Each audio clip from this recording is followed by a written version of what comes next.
ನನ್ನಿಂದಲೇ ಆಶೀರ್ವಾದವನ್ನು ಪಡೆದು ನೀನು ಮತ್ತು ಸುದೇವ ಕಾನನಕ್ಕೆ ಮೃಗಬೇಟೆಗೆಂದು ಹೋದವರು ಆದರೆ ನಿನ್ನ ಮುಖವನ್ನು ಗಮನಿಸಿದೆ ಅಂತ ಆದರೆ ಏನೋ ಗಾಢ ಆಲೋಚನೆ ಮಾಡುತ್ತಾ ಕುಳಿತಿದ್ಯಲ್ಲ, ಏನಾಯ್ತು ಕಂದ ನಿನಗೆ?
ನಿನ್ನೆಂದರೆ ಆಶೀರ್ವಾದ ಪಡೆದುಕೊಂಡು ಕಾಡಿಗೆ ಭೇಟಿಗೆ ಹೋದದ್ದು ಸಹಜವೇ. ಭೇಟಿಯನ್ನಾಡುತ್ತಾ ಮುಂದೆ ಹೋದೆಮ್ಮ. ಹೋಗುವಂತಹ ಸಂದರ್ಭಗಳಿಗೆ ಆಯಾಸವಾಯಿತು. ದೊಡ್ಡಂತಹ ಮರದ ಬುಡದಲ್ಲೇ ಸ್ವಲ್ಪ ವಿಸರ್ಜನೆ ಪಡೆದುಕೊಂಡೆ. ಎದ್ದು ನೋಡುವಾಗ ದೊಡ್ಡಂತಹ ಘಟನೆಯಲ್ಲಿ ನಡೆದೋಯಿತು. ಏನಾಯ್ತು ಕಂದ?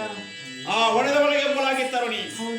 ಇವಳು ಯಾರಾಗಿ ಆಲೋಚಿಸಿದಂತ ನಾನು ಅವಳ ಬಳಿಗೆ ಹೋಗಿ ವಿಚಾರಿಸಿನಿ. ತೋಣರಾಜದ ಸರಂತಿ, ಆಕಾಶರಾಯ ತಂದೆಯಂತಿ, ಧರಣಿದೇವಿ ತಾಯಿಯಂತಿ. ಅಷ್ಟು ಮಾತ್ರವೇ ಆ ಬ್ರಹ್ಮ ತಿದ್ದಿ ಬರೆದ ಮುದ್ದು ಕಾಂತಿ ಯಾರು ಬರಲಿಯ? ಅವಳಿಗೆ ಪದ್ಮಾವತಿ ಅಂತಿ. ಈ ಪದ್ಮಾವತಿ ಎಂಬ ಹೆಸರಿಗೆ ಇದಾಕಿನ ಮನಸ್ಸಿನ ಒಂದು ಆಸೆ ಮೂಡಿ ಬಂತ. ಏನು? ನಾನು ಮದುವೆ ಆಗೋದ್ರೆ ಇವಳನ್ನೇ ಮದುವೆ ಆಗಬೇಕೆಂದು ಮನಸ್ಸನ್ನು ನಿರ್ಣಯ ಮಾಡಿದವ ನಾನು. ಆ ವಿಷಯದ ಮೇಲೆ ಹೇಳಬೇಕಾದಷ್ಟು ಅದೆಷ್ಟೋ ಕಾಲದಿಂದ ಕಾದು ಕುಳಿತಿದ್ದೆ. ಆ ಸುಸಂದರ್ಭ ಬರಲಿಲ್ಲ. ಇವತ್ತು ನೀವೇ ಕೇಳಿದ್ರೆ ಯಾಕೆ ಮಗನಿಗೆ ಬೇಸರ ಅಂತೀರಿ? ಅವರನ್ನೇ ಬೇಸರವಾಗುತ್ತಾ ಉಂಟು. ಅಮ್ಮ, ಆದಷ್ಟು ಬೇಗ ನನ್ನ ಮದುವೆಯನ್ನು ಮಾಡಿಕೊಡ್ಬೇಕು. ಕಂದ, ನಿನಗೆ ಮದುವೆ ಮಾಡಿಸ್ಬೋದಿತ್ತು, ಆದರೆ ಮದುವೆ ಮಾಡ್ಬೇಕಾದ್ರೆ ಹಣ ಬೇಕಲ್ಲ ಕಂದ. ಓ, ಮದುವೆ ಆಗಬೇಕಾದ್ರೆ ಖರ್ಚಿಗೆ ಹಣ ಬೇಕು. ಇದಕ್ಕೆ ಯಾಕೆ ಚಿಂತೆ ಮಾಡ್ತೀರಿ? ಹಣದಲ್ಲಿ ಒಬ್ಬ ಜನದ ರಾಶಿಯಲ್ಲಿ ಕುಳಿತುಕೊಂಡವ ನನ್ನ ಮಿತ್ರ, ಅವನಿಗೆ ಕುಬೇರ. ಆ ಕುಬೇರನ ಬಳಿಗೆ ಹೋಗಿ ಸಾಲದ ಮೂಲಕವಾಗಿ ಹಣವನ್ನು ಪಡೆದುಕೊಳ್ಳಿ. ಸಾಲ ಮಾಡಲು ಹೋದೆ, ಮರು ದಿವಸ ಬೆಳಿಗ್ಗೆ ಬಂದು ಬಾಗಿಲು ಬಳಿ ಬರ್ತದೆ. ಸಾಲ ತೀರಿಸುವ ಬಗ್ಗೆ ಅದು ಹೌದಮ್ಮ. ಸಾಲ ಮಾಡುವಂತ ಕೆಲಸ ಸುಲಭವಾದ ಕೆಲಸ. ಸಂದೇಹ ಮಾಡುವುದು ಹೇಗಿದ್ದ ನಾವು ಮೊದಲು ಆಲೋಚಿಸಬೇಕಾಗ್ತದೆ. ಇದಕ್ಕಾಗಿ ಚಿಂತಿಸಬೇಡಿ. ಅದು ನೋಡಿ, ನಮ್ಮ ಮನೆ ಎಂಭಾಗದಲ್ಲಿ 7 ಬೆಟ್ಟಗಳು ಕಾಡುತ್ತಾ ಇದೆ. ಆ ಬೆಟ್ಟದಲ್ಲಿ ತಿರುಪತಿ ಎಂಬ ಕ್ಷೇತ್ರ ನಿರ್ಮಾಣವಾಗುವುದಕ್ಕೆ ಆ ತಿರುಪತಿ ಎಂಬ ಕ್ಷೇತ್ರದಲ್ಲಿ ಶ್ರೀನಿವಾಸ ನಿರ್ಮಾಣಕ್ಕಿದ್ದೇನೆ. ನನ್ನ ಸನ್ನಿಧಾನಕ್ಕೆ ಬರುವಂತಹ ಭಕ್ತಾದಿಗಳೆಲ್ಲ ಅವರ ಕಷ್ಟ ಕಾಲಕ್ಕಿದ್ದಂತಹ ಹಣವನ್ನು ನನ್ನ ಸನ್ನಿಧಾನ ತರ್ತಾರೆ. ಮುಡಿಪು ಎಂಬ ಹೆಸರು ಪಡೆದುಕೊಳ್ಳುತ್ತಾರೆ. ಆ ಹಣವನ್ನು ತಂದು ನನ್ನ ಹುಂಡಿಗೇರಿಸಿದರೆ ಸಂದ್ರಾಜನ ಮೂಲಕವಾಗಿ ಕುಬೇರನಿಗೆ ಸಲ್ಲುವಂತೆ ನಾನು ಮಾಡ್ತೇನೆ. ಆದಿತ್ತು ಕಂದ, ಈಗಿಂದೀಗಲೇ ತೋಂಡಾ ದೇಶಕ್ಕೆ ಹೋಗಿ ಹೆಣ್ಣು ಕೇಳಿ ಬರುತ್ತೇನೆ. ಈ ಮನೆಯಲ್ಲಿ ಶ್ರೀನಿವಾಸ ಕಲ್ಯಾಣ ನಿರೀಕ್ಷೆಯಲ್ಲಿ ಆದಷ್ಟು ಬೇಗ ಹೋಗಿ ಬನ್ನಿ.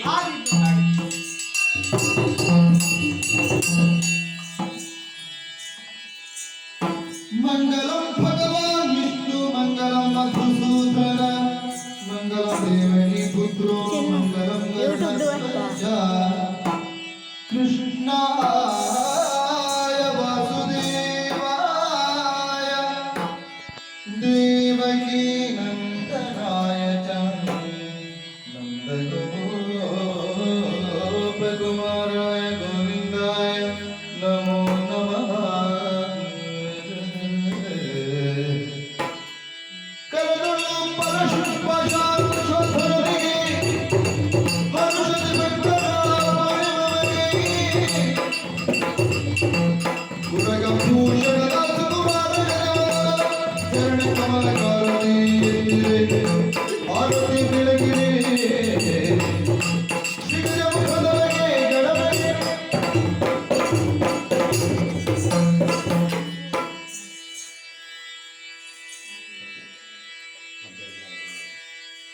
ಯಾಕಂದ್ರೆ